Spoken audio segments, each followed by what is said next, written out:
Alright, so sa video nito, pag-uusapan natin kung paano ka makakapag-create ng effective na video ad.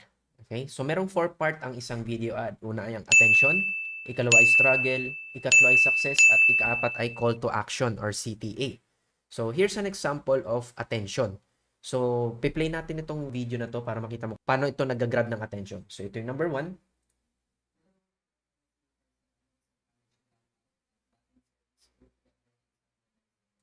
Tapos ito naman yung ikalawa.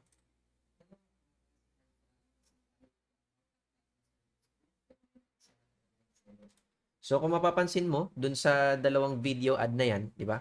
Ang ginagawa ko is sumusulyap ako, tumatalon, minsan kumakaway. So yun yung pag-grab ng attention sa mga prospect mo sa Facebook. Kasi lalo-lalo na kapag ka naka-autoplay sila, no? Naka-autoplay yung naka-set up ng autoplay. Kasi alam ko by default, ang mga Facebook sa mobile or sa smartphone is naka-autoplay yun kapag nakakonect sa Wi-Fi. So nakikita nila yun, nakakapag-grab ng attention kapag ka ganun. Okay? So, kung mapapansin mo dito sa dalawang example na ito, binanggit ko dito yung kung sino ako, no? Yung pangalan ko. So, balikan natin ito. So, sinabi ko din kung ano ako dati, which is college dropout. Sinabi ko rin na dating akong service crew. And then, ngayon, sinabi ko din dito sa introduction part na ito, sa attention part na ito, yung kung ano ako ngayon.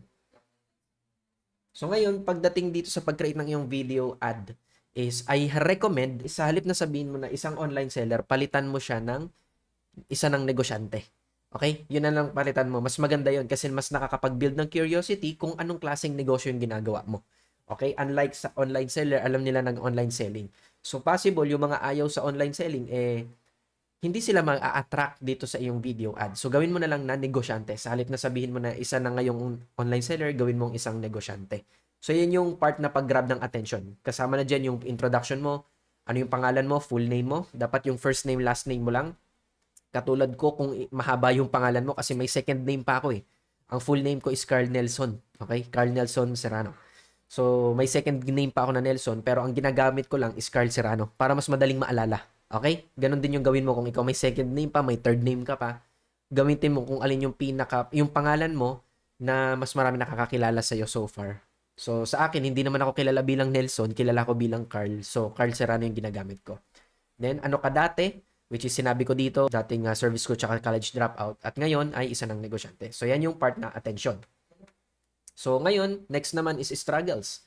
So, dito, babanggitin mo kung ano yung pinakamahirap na parte ng buhay mo na maraming tao yung makaka-relate. So, pwede kang gumawa rin ng multiple struggle, at least 3 videos para matest mo. So, hindi naman ibig sabihin na pipili ka lang ng isa. Pwede kang mag-create ng multiple na struggles. Okay? So, for example, dito struggle na ginamit ko sa akin, personally, ginamit ko yung binaha yung bahay namin, munti ka na mag-upgrade si Grace, dati akong service crew, drop out sa college, hirapan makahanap ng magandang trabaho, pwede yan, pwedeng gamitin ng mga struggle yan. So, balikan natin yung example na ginawa ko kanina.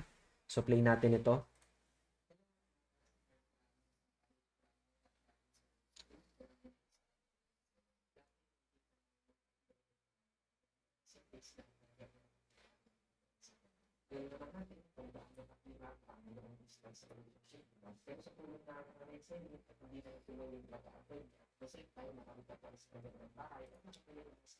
Okay, so kung makikita mo dun sa part na yun, sinabi ko yung struggle. Ang ginamit ko na struggle dito is munti ka na mag-abroad si Grace. Okay, meron rin akong video ad na ginawa which is yung binaha yung bahay namin, which is lahat yan available dun sa promotional tools. Makikita mo yan doon na pwede mo ring gamitin. Okay? Lalo-lalo na kung nagsisimula ka pa lang sa ads, pwede mong gamitin yun. Pero kapag ikaw ay nag-decide na mag-create ng sarili mong video ad, so ito yung mga tips, ito yung mga tuturo ko sa iyo kung paano. So, yan yung sample na struggles na ginamit ko. So, ngayon, pwede ka rin gumamit ng mga ganitong klase ng struggles para at least may idea ka.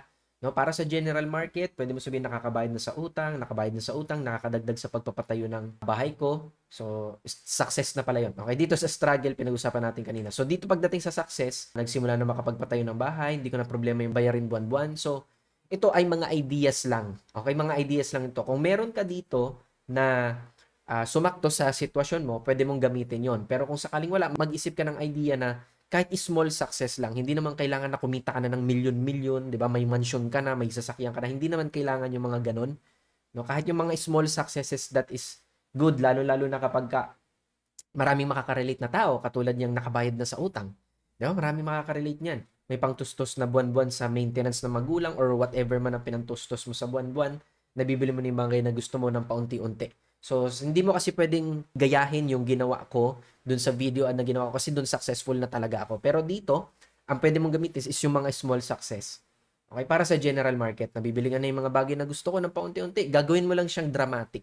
Ito ay mga sample lang. So, for example, ano yung ibig ko sabihin na gagawin mong dramatic? Nabibili ko na yung mga bagay na gusto ko. So, halimbawa, dati, empleyado ako. Dahil sobrang hirap ng buhay, palaging kinakapos. Hindi ko mabili yung mga bagay na gusto ng pamilya ko. Hirap sa pangangailangan. Pero nung nagne-negosyo na ako, nabibili ko na ng paunti-unti yung mga bagay na gusto ko na dati hindi ko magawa. Mangiyak-ngiyak nga ako nung unang beses kong mabili yung smartphone ko para sa sarili ko. So, yun yung example. Kung meron kang ganong klase ng kwento na dramatic, pwede mong i-share sa kanila. Okay, which is yun sa part ng success. Pwede rin ito sa mga housewives at parents. Halimbawa, nakatulong na ako kay mister sa mga gastusin, nasusubaybayan ko yung paglaki ng anak ko dahil hindi ko na kailangan lumabas para kumita. Nakikakain ko na sa labas yung pamilya ko samantalang dati hindi ko talaga magawa dahil kapos. Ang target naman ito is mga housewife or parents. Ngayon, ito naman is para sa relationships. No? Di na kami nag-aaway ng asawa, BFGF ko pagdating sa pera.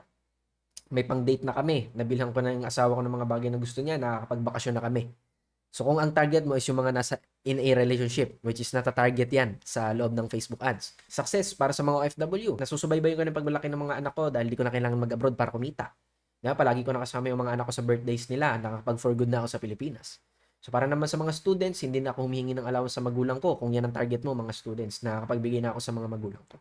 Okay? So, ganun lang naman kasimple yung pagdating sa success. Marami ka pang pwedeng idagdag dito kung meron ka pang naiisip. Pero, hindi kailangan na i-copy-paste mo yan, ha? Kung nakarelate ka talaga dyan at kung totoong na-experience mo, yun yung gawin mo. And finally, ang ikaapat na part is call to action. So, mag-provide ka ng ganitong klase ng call to action sa yung video. Kasi i-edit mo. Sa Canva ko lang naman ginawa yan, canva.com.